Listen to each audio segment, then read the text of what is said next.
studio, its most sacred shrine. Like the voice of my true love. You are here.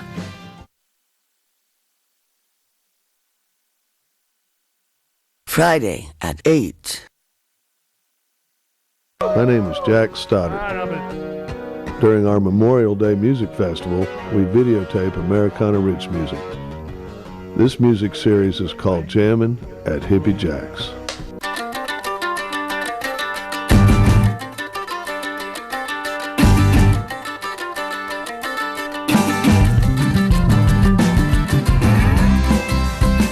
Friday, 8:30.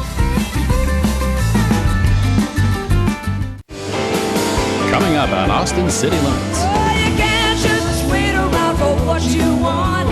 It's all about the way you choose. Ain't nobody else that can make things right. 'Cause baby, it's down to you.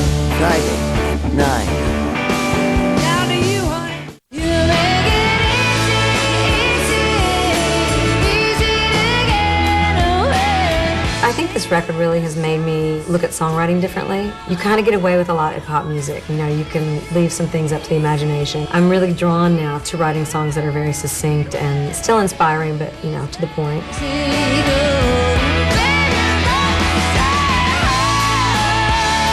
Friday, 10.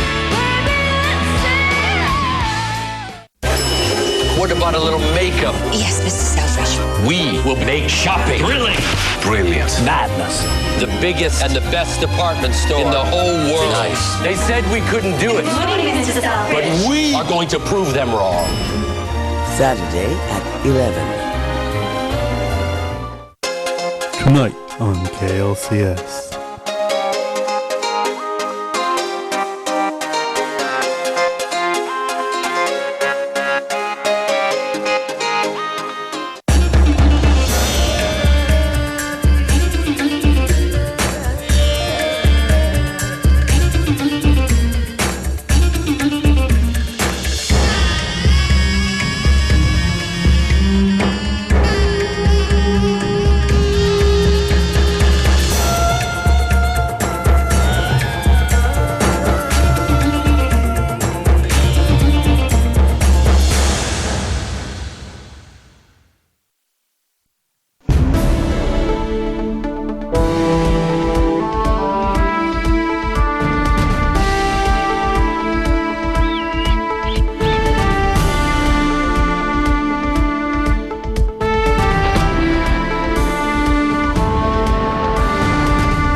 Wolves dominated Israel's Jordan Valley long before humans appeared with their cattle. Now, as they hunt by night, the herds are their main source of food. The cowboys tried to defend them, but the wolves have teamwork on their side and teeth.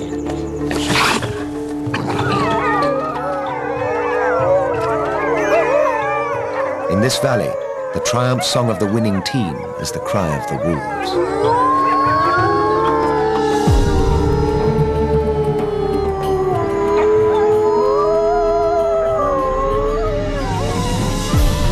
The broad valley of the lower River Jordan sweeps south from the Sea of Galilee.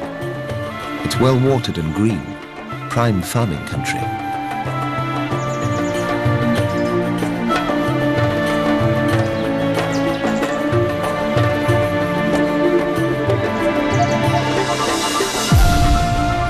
It's home to vultures, as well as mountain gazelles, and the wolves that prey on them. Rock hyraxes are another vital source of food for the wolves that can catch them. But that takes teamwork. This wolf is alone for the first time at the age of 10 months. Like most wolves of his age, he's been driven out of the pack where he was born. This will be the hardest time of his life.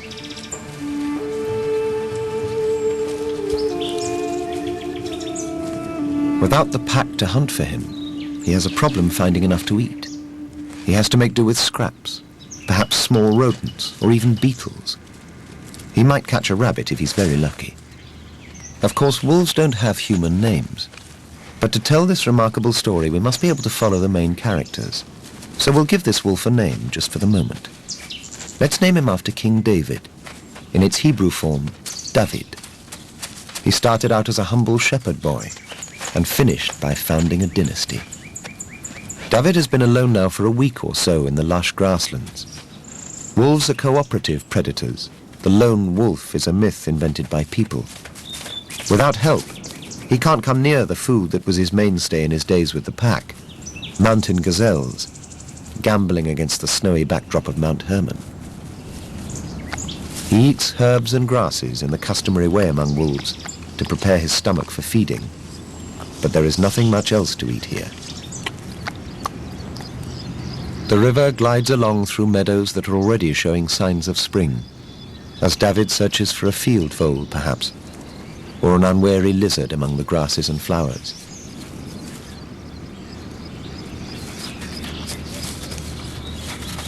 There are cattle all around him. He knows they are food, but he's always had his meat presented to him ready butchered by the pack, not like this in its unprocessed form. Instinctively, he prepares himself for the hunt by rolling in dung to camouflage his scent. But alone, he is powerless. He will learn a lesson, but he will still be hungry and humiliated.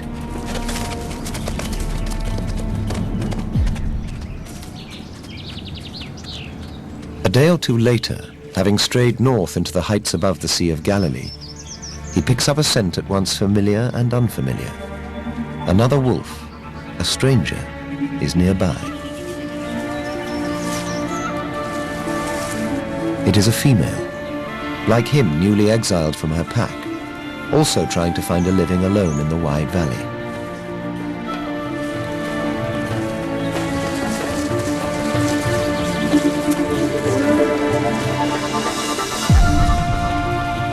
She waits as he lopes towards her. We'll call her Shiva, after King David's wife, just while we tell their tale. This is where the story really starts. If they can become a pair, a team against the hardships of the world, they will have a chance of surviving. Elsewhere in the Jordan Valley, single wolves are meeting like this. This is how new packs are formed. A group of single wolves is not a pack. Without cubs, they lack the shared responsibility that binds a true pack together. Theirs is a hunting organization, not a family. That might develop later, maybe next year, in the spring that will follow this one. But at least they are no longer alone. Some people say that animals don't feel emotions in the same way as humans.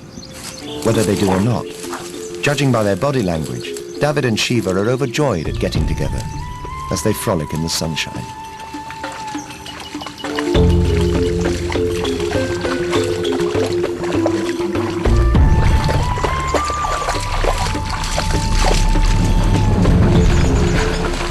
There is as yet nothing sexual about this bonding. This is a couple of adolescents rejoicing in their togetherness. And whether they know it or not, from now on their lives will be different. If nothing else, at least they will be able to find better food. The hyraxes that bask among the rocks make a good meal for a wolf, but they are hard to catch because they're so alert. Now that David and Shiva are a pair, they will have a better chance of outwitting the hyraxes. Their days of hunger and hardship could be coming to an end. The alarm system of a hyrax tribe depends on the watchfulness of the leading male. At his command, all the animals will dive for cover among the rocks. As the wolves approach, only intermittently visible over the tall grass, they're still too far away to pose a threat. As David comes nearer, the alarm is sounded.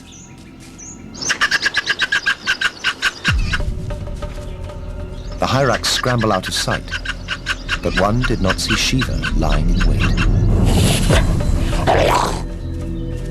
Teamwork pays. When David sees that she has made a catch, he hurries over to her, but not to share it. The rule in wolf society is inviolable. No matter who made the kill, the male eats first. Only when he is fed can a mere female take what is left.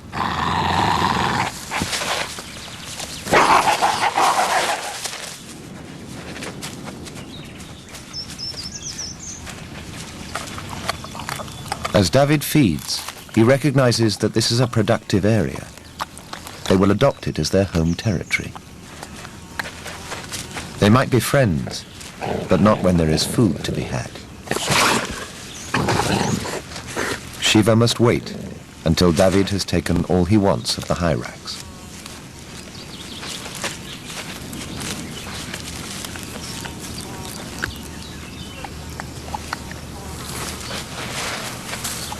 When he leaves, she will take her turn. Wolves eat only what they need at the time, about 1 kilo at a sitting. A full-grown hyrax weighs more than 5 kilos, so there's plenty left for her.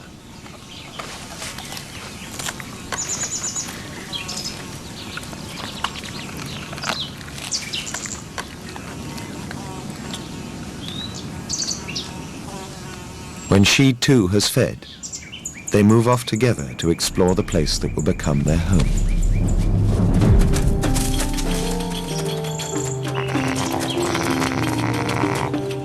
The often rough play between the two serves to reinforce the bond, we could almost say the trust, between them. Armed as they are with sharp teeth and powerful jaws, each could inflict serious harm on the other. But their bites and snarls are only gestures, as if to say, "Look what I could do to you." But I don't.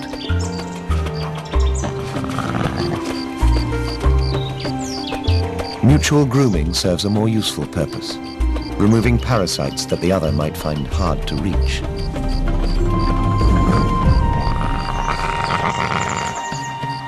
Many days pass, filled with playing and sleeping. In the afternoons, the two settle to rest together, preparing for the serious business of the night's hunt.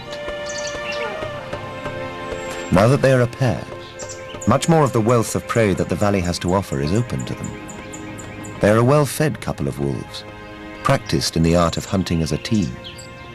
They hunt mainly at night, and a night is coming that will change their lives forever. Here in the Jordan Valley, as everywhere in the world, it is the custom among wolves to sing at sunset, sending out messages to any other wolves within earshot. We are here. Where are you?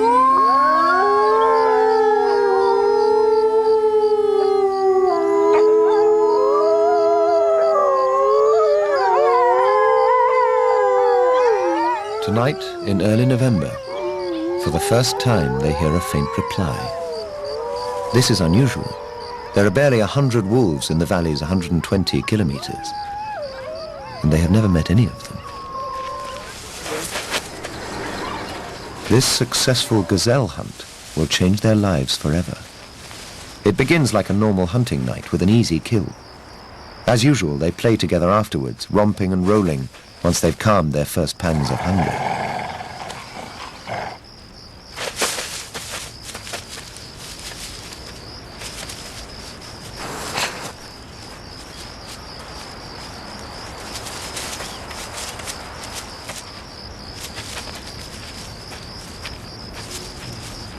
They're away from their tiny home territory, out in the hunting range which is common to all the wolves in the area.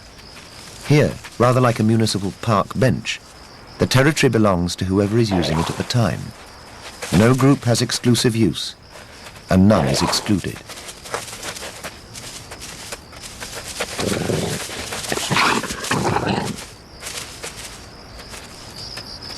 As Shiva resumes her meal, interrupted by the game, David is suddenly alert.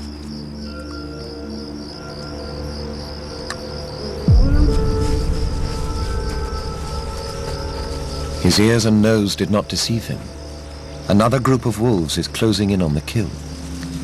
While David and Shiva watch from the cover of the grass, the strangers move in on their prey.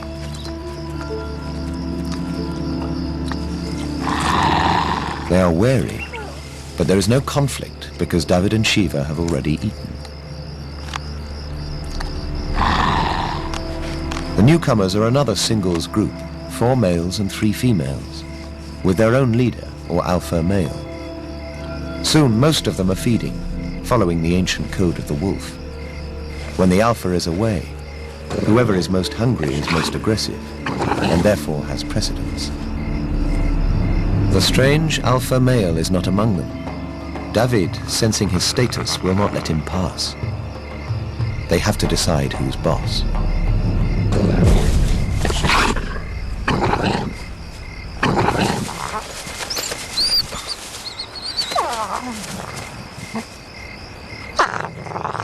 The others feed on. It's none of their business who is leader. They just know it's none of them.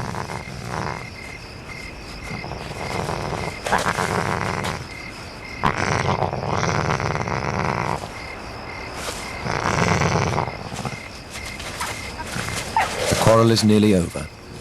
David is the victor. A stranger submits to him after a few final protests.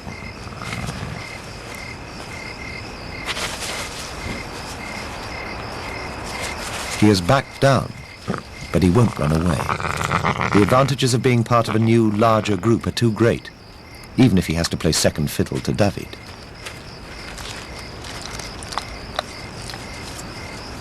Soon the 2 leaders join in at the end of the meal. But this is the last time David will take a back seat. As the alpha male of the whole group, in future he will feed first, and everyone else after him.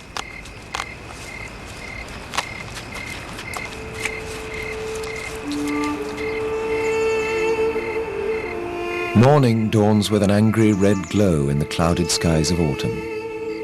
The 2 singles groups, 7 from the open hunting territory and David and Shiva, who were in possession of it at the time, have joined forces.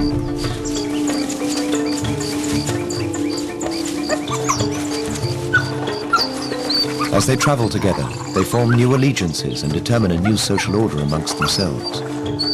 But whatever develops from now on, David will always be alpha male, after his first successful skirmish with the stranger. But he will keep a wary eye on him from now on.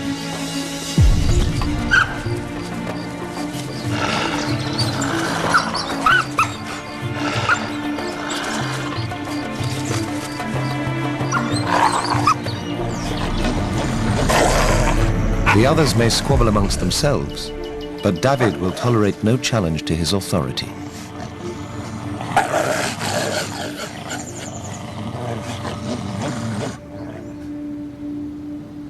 The weather has changed now, and winter is becoming established in the Jordan Valley. Flocks of migrant birds stream across the sky. The enlarged group of wolves, all the same age, nearly 2 years old, are about to enter their first breeding season.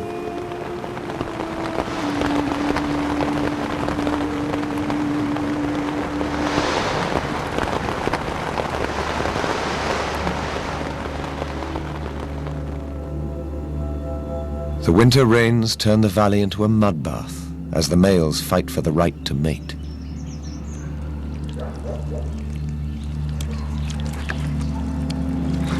The tension is continuous. The fight's short, but very sharp.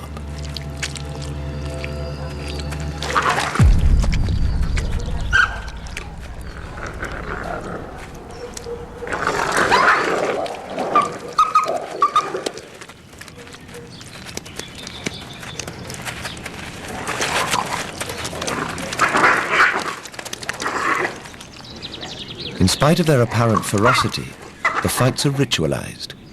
Any of these wolves could maim or kill any of the others, but no one is hurt in the skirmishes. And they are all completely pointless.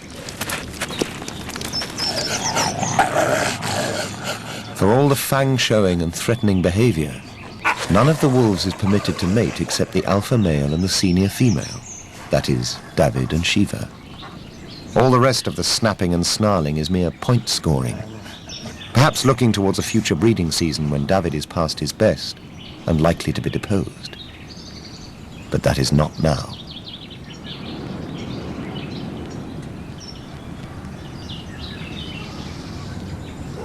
The underdogs in the scuffles can easily be identified. They're the ones with the thickest coating of mud from having been rolled over so often by the others.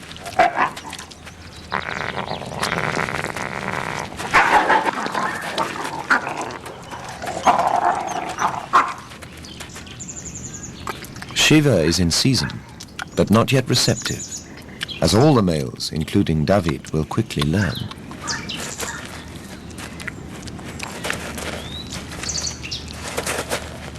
They follow her about in a group, as if they think they have a chance to mate, but this is the first breeding season for them all.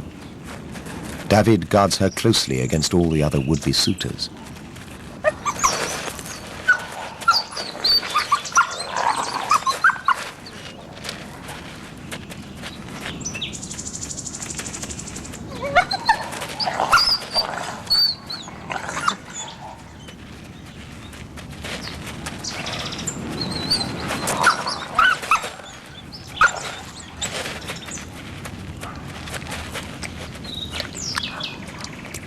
Finally, he has her to himself, only to find that his attentions are not exactly welcome.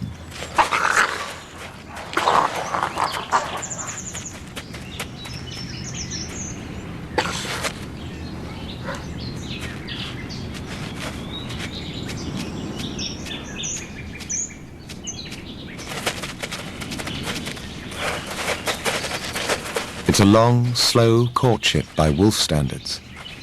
But it finally succeeds with an interested audience.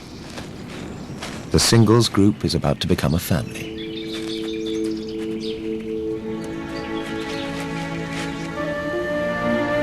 January comes in with clear skies, patterned with gulls flying out across the lake. The mating season is over, and David and Shiva spend more time alone together, while the rest of the pack leaves them to themselves.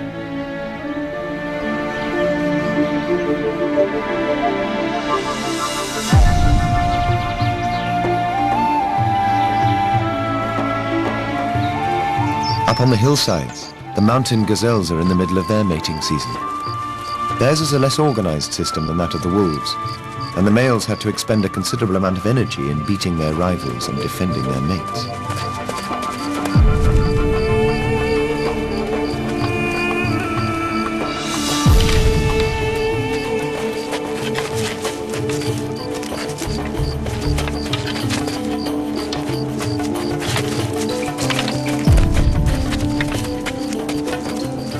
While chasing one doe, a male can easily lose another of his harem to a passing buck. In February, spring is in full swing. The hills are covered in a blanket of poppies and anemones, cyclamens and irises, all flowers that grow wild here, but are the pride and joy of gardens and conservatories all over the world.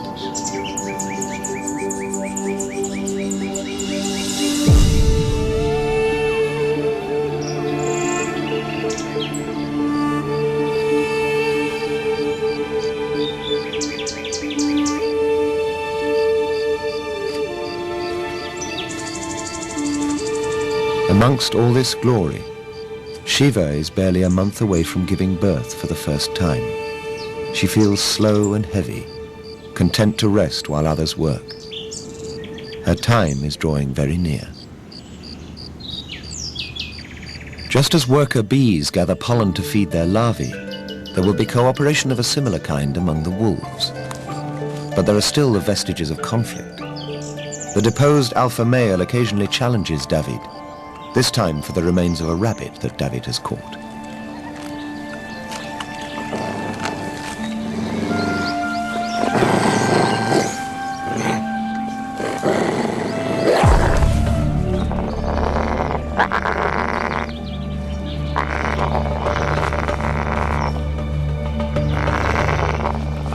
It will be a long time before the rivalry between the two disappears altogether.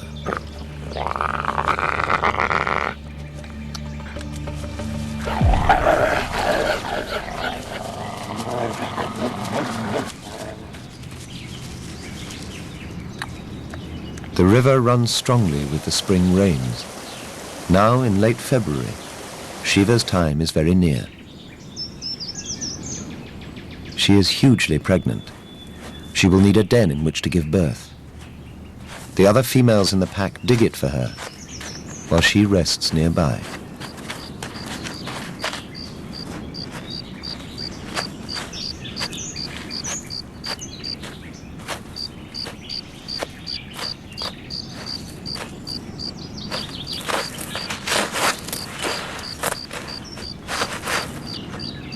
David spends more and more time just lying beside her while she waits.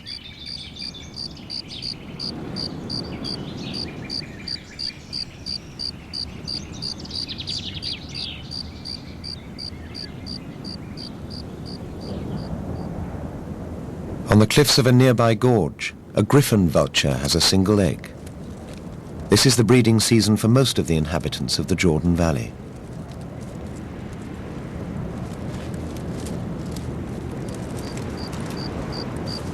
Shiva, with David by her side, checks out a second den dug by the other females, which he might move to when the first is dirty.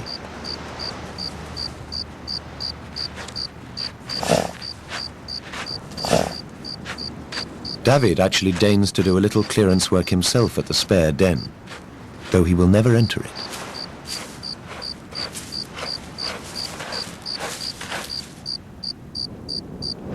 The vulture's egg is nearly ready to hatch. The breeding season is coming to a climax for the birds as well as for the wolves. A few hours before the birth is due, David rests uneasily outside the den, while Shiva waits inside for the imminent event.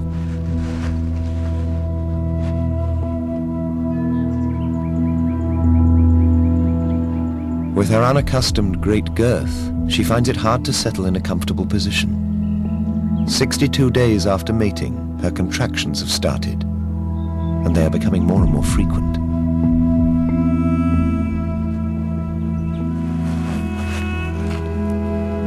Nothing she can do seems to make her bed any easier to lie on.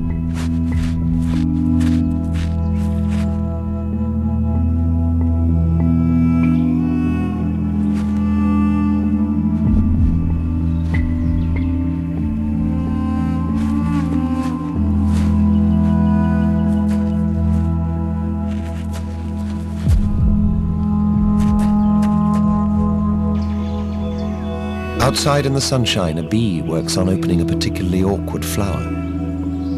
Her efforts mirror the struggle going on inside the den.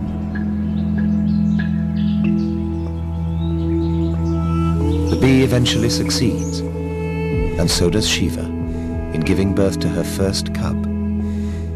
It is the 4th of March.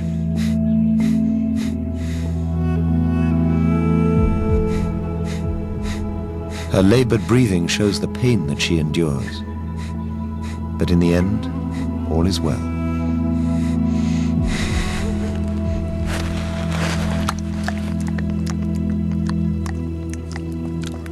Instinctively, she licks at the little wet bundle that has appeared.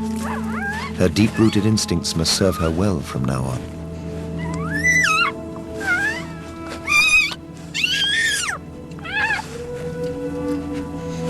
At first, she doesn't seem to know what to do. Should she make a bed for it, more comfortable than the one she has been suffering on? She seems to be trying.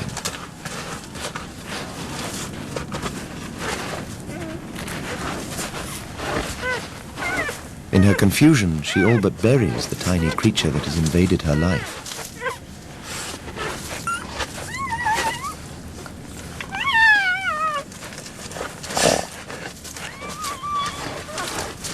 As it crawls slowly about on the floor of the den, dragging its placenta behind it, the newborn cub seems very close to death. Finally, 1,000,000 years of instinct take over, and Shiva knows what to do. As if she has done it many times before, she nips off the umbilical cord.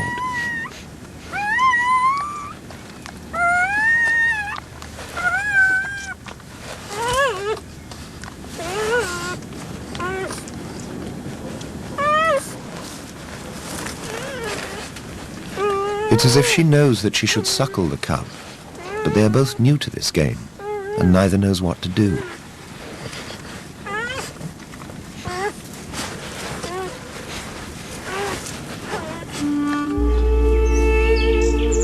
Puzzled by the sounds from inside, David peers into the den, though he dare not enter.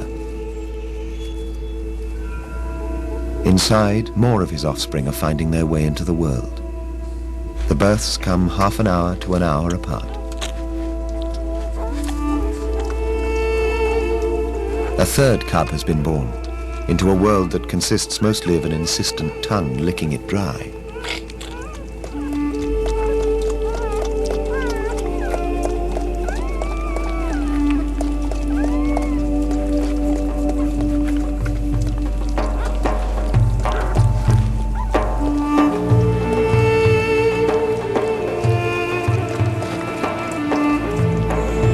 The first of the cubs has started to feed, and then another, even before Shiva has finished removing its umbilical cord.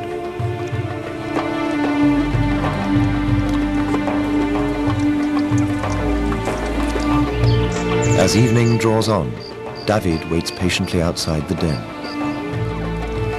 Inside, Shiva is licking her 7th cub clean, 5 hours after the first was born.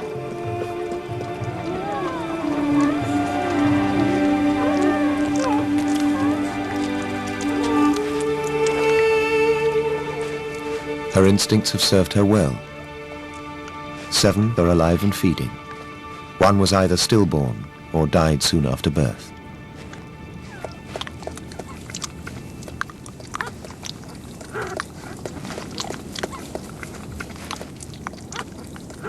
She needs all the energy she can get to feed her new family. When she fails to revive the small corpse, her instincts tell her what to do with it.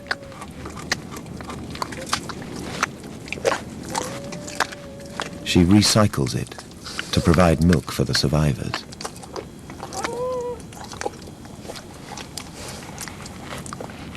Round the outside of the den, the rest of the pack has gathered. For that is what they are now, a pack with cubs to raise. There is a new bond between them.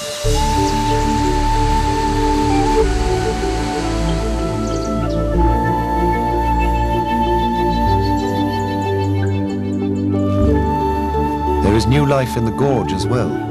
A pair of Benelli's eagles are feeding 2 chicks. The eagles share the smaller prey in the valley with the wolves, feeding mainly on young hyraxes and rabbits. When the eagles have young on the nest and when the wolves are raising families, the pressure on the prey animals is immense.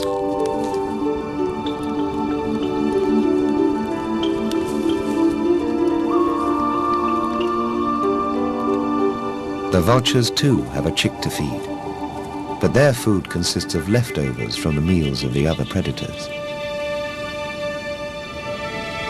A week has passed. David still waits patiently outside the den for his first view of his babies, while overhead, storks migrate in their thousands.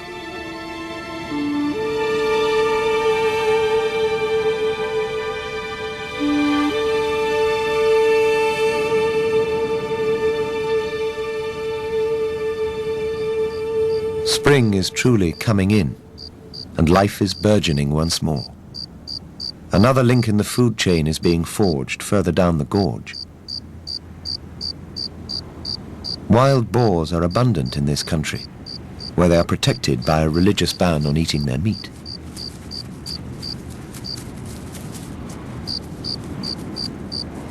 But everything is kosher to the wolves, and the piglets will be a valuable food resource when there are hungry mouths in the pack.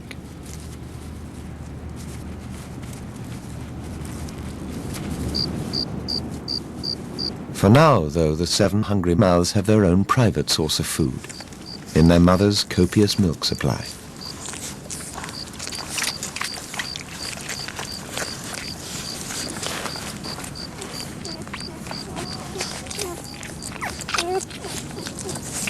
From time to time, she needs a break and a chance to stretch her legs. Without ceremony, she moves outside to where David is waiting for her.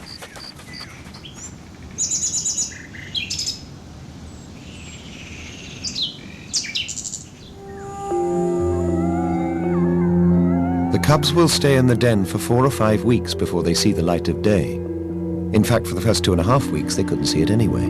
Their eyes have not yet opened.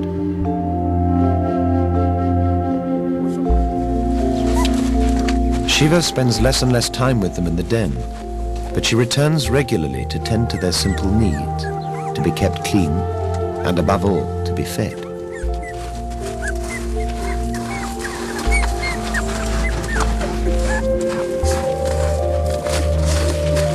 When she has to suckle her brood, she first makes sure that she has a comfortable place to lie down, pushing stones out of the way to clear a soft, dusty area.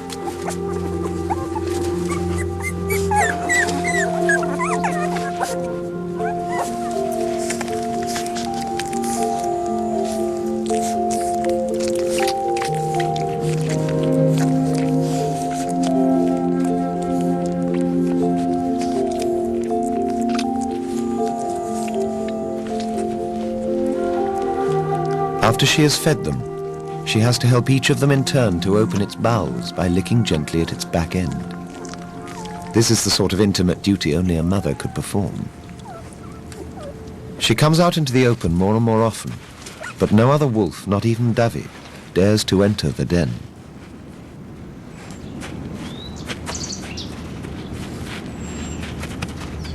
After 17 days, the cubs have opened their eyes, but they will have to wait at least another 10 days before they can join the pack outside, where their mother is enjoying her respite from their never-ending demands.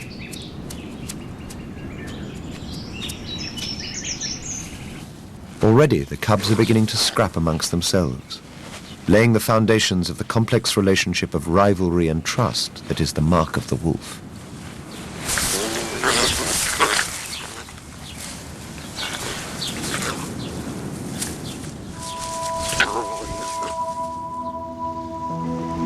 By the end of March, spring is coming to an end, and the full force of summer is on the way.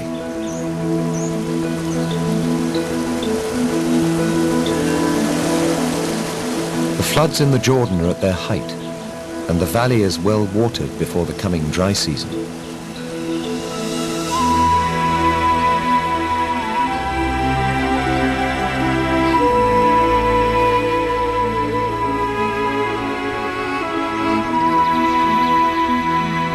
The hyraxes in the rocks have produced a new generation of young, emerging to take advantage of the brief season of plenty.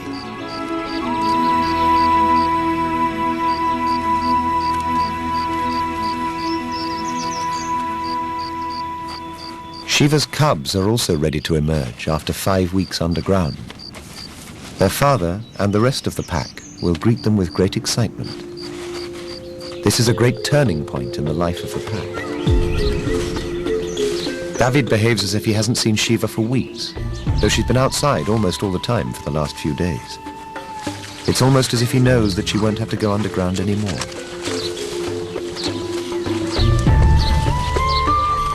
For the cubs, this is a whole new world.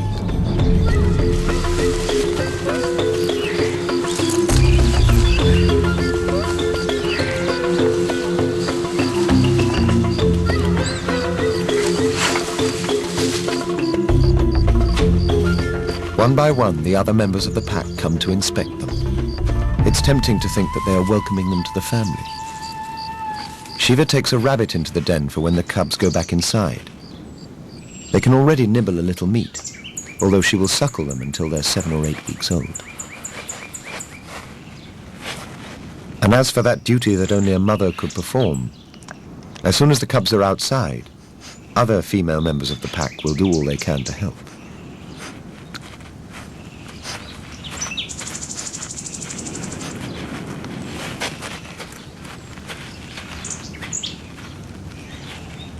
The cubs have come out of the den into a strong and supportive family, all of whose members will be devoted to their well-being. They don't know it yet, but there will come a time when this support will save the pack.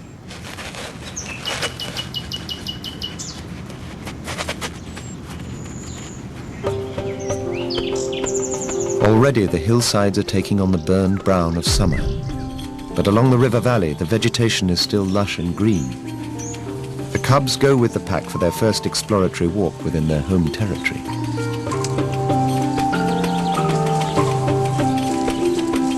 They stick close by their mother because she is their only reliable source of food. David has caught a hyrax, but it is not a gift for his long-suffering partner.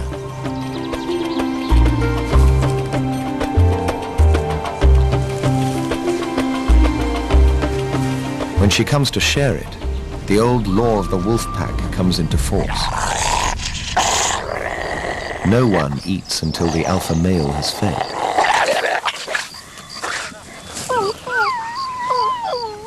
Not even the hungriest cub.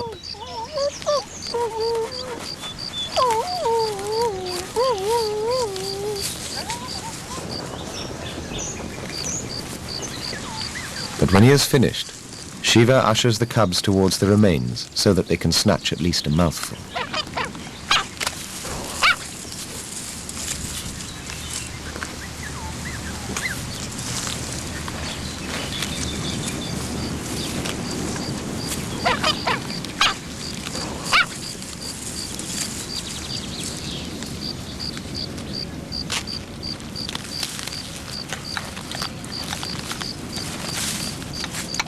David finishes his meal with a health-giving stalk or two of grass.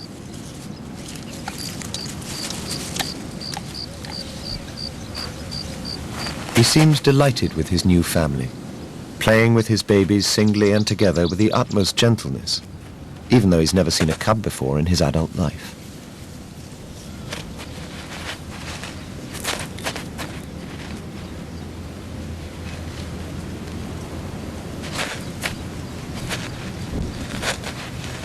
In a wolf, this passes for gentleness.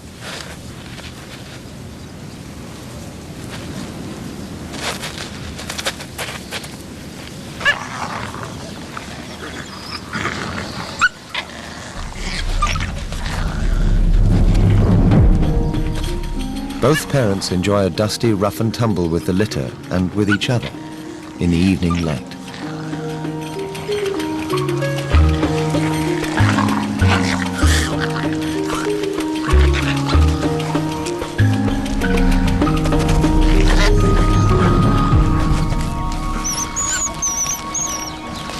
But for all the friendly bonhomie among the pack, discipline is maintained. When two of the other members are debating ownership of a hyrax they have caught, any cub that tries to take a share of the meal is firmly put in its place.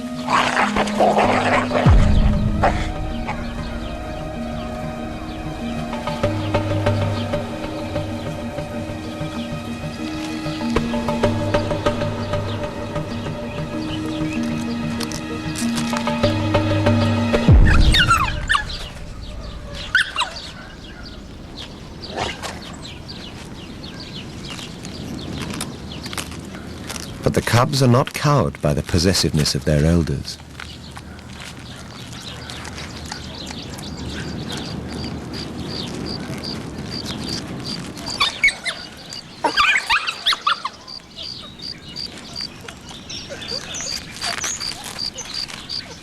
Presumably the successful hunter has now eaten his fill.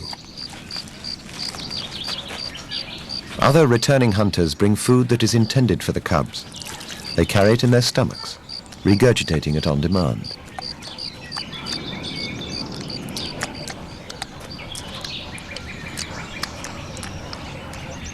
The adults take it in turns to act as babysitter, keeping an eye on the cubs.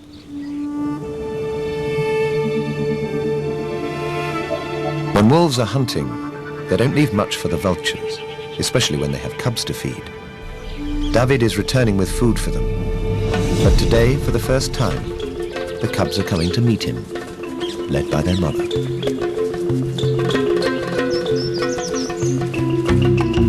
For 3.5 months, they have been restricted to the tiny home territory. The adults have been bringing them whole animals if the kill is light enough, or carrying portions of it in their stomachs if they've killed something larger. From now on, the cubs will feed in the field. But they know that David has food for them now.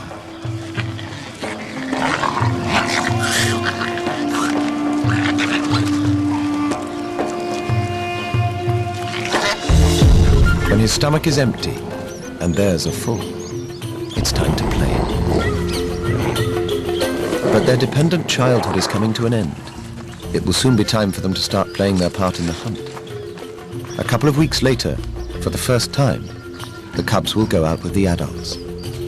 They will be left to lie low in a group away from the action and summoned when the kill has been made.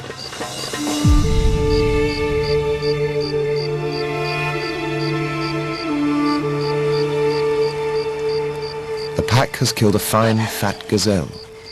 There's plenty for all. By the time the cubs arrive, most of the adults have already eaten, so there's little squabbling.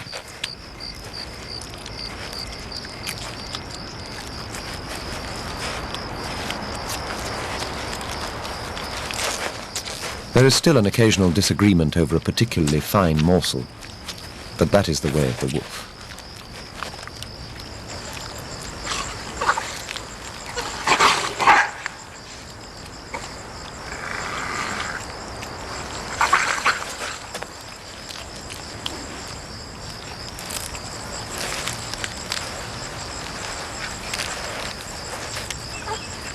The cubs are not afraid to stand up for themselves, secure in the knowledge that the adults might rebuke them, but they will never hurt them. Shiva is last of all to eat, even waiting until all the cubs have finished. By morning, she is left in possession of what little remains of the gazelle. As the cubs grow, gazelles are no longer enough to feed the pack. They need to beef up their diet, you might say. Humans have unwittingly supplied just what they need by bringing cattle herds to the valley. At this time of year, there are calves to be hunted. One of them will make a good meal for the whole pack. Soon after sunset, they set out on what will become a night of great peril for the growing cubs.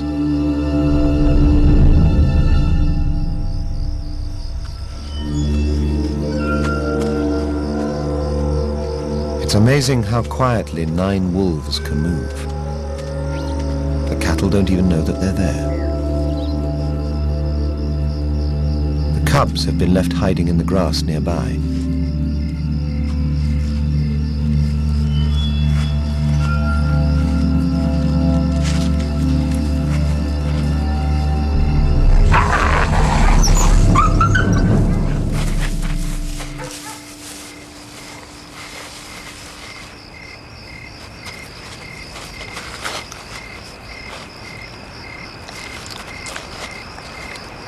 The adults are still taking their share of the kill when it happens.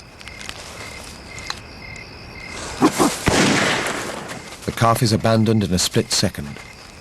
The adults watch from a safe distance, while the cubs lie silent and motionless in the grass.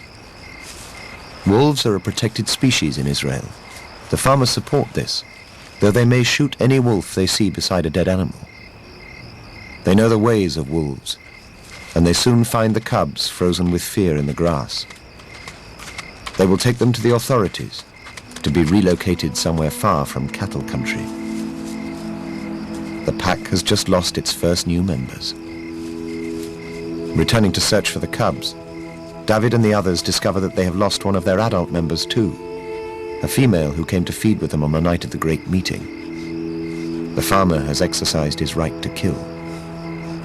The pack gathers round as if to pay their last respects to their fallen colleague. Sniffing the ground where they left the cubs, they detect the scent of humans.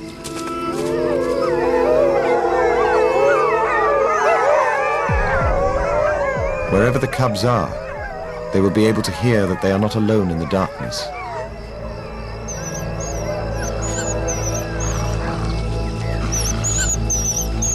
The cubs can hear the pack. It seems to be coming closer.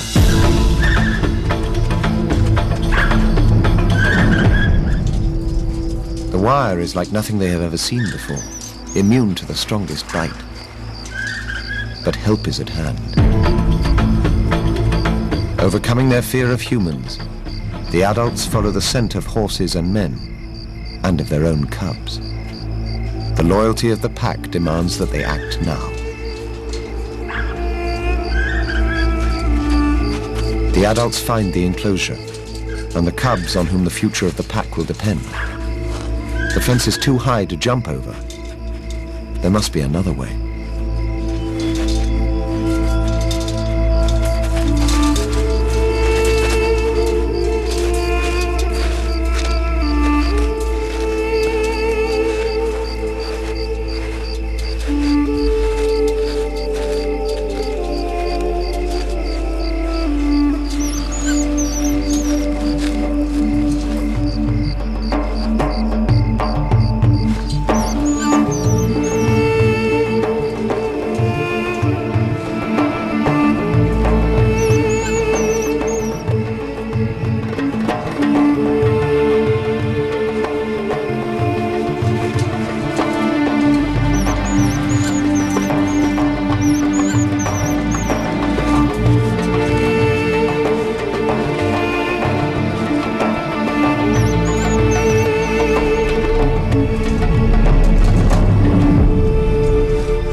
Sunrise finds the cubs a little scratched, but otherwise none the worse for their imprisonment.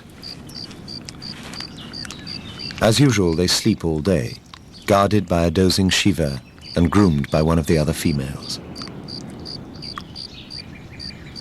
After their ordeal, the rest of the pack relaxes nearby. It's 6 months later, nearly 2 years after David and Shiva met as young exiles from their respective packs.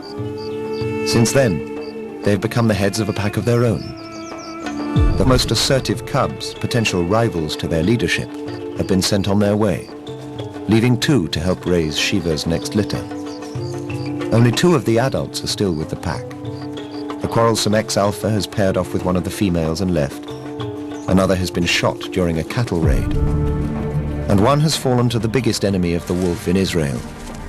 It has been killed on the road. But the pack survives. David has founded his dynasty. The story is told. We can divest David and Shiva of their unfitting human names and leave them here at home, among the wolves of the beautiful valley of the River Jordan.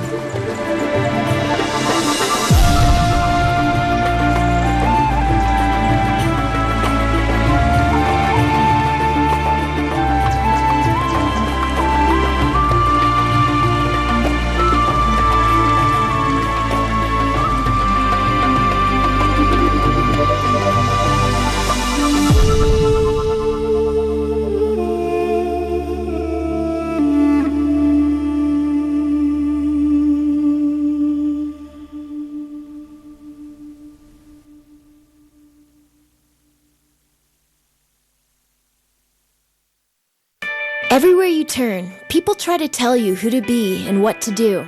But what about deciding for yourself? Road Trip Nation is a movement that empowers people to define their own roads in life. Me and 2 total strangers are going to travel across the nation, interviewing people who have made lives out of passions, trying to find out who we are and what do we want to do with our lives. This is Road Trip Nation. Up next on KLCS.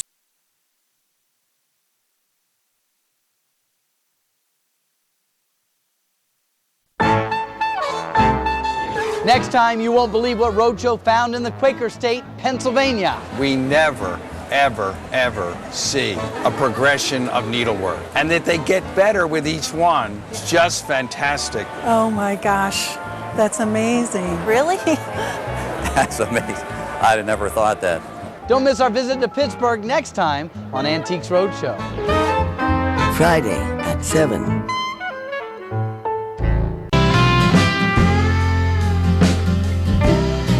Memphis, Tennessee. It has been written, if music were religion, then Memphis would be Jerusalem, and Sun Studio, its most sacred shrine. Like the voice of my true love. And you are here.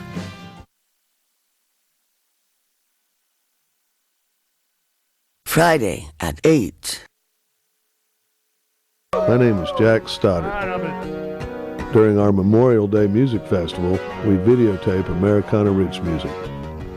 This music series is called Jammin' at Hippie Jack's.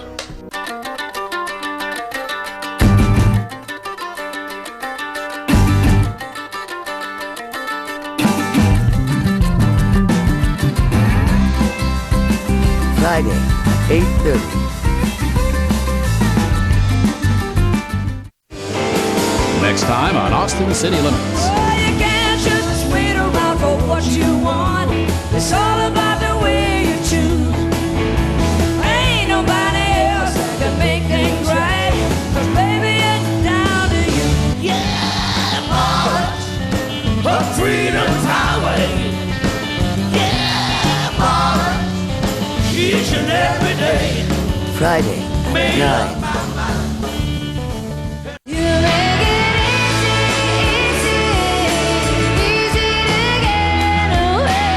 I think this record really has made me look at songwriting differently. You kind of get away with a lot of pop music. You know, you can leave some things up to the imagination. I'm really drawn now to writing songs that are very succinct and still inspiring, but, you know, to the point.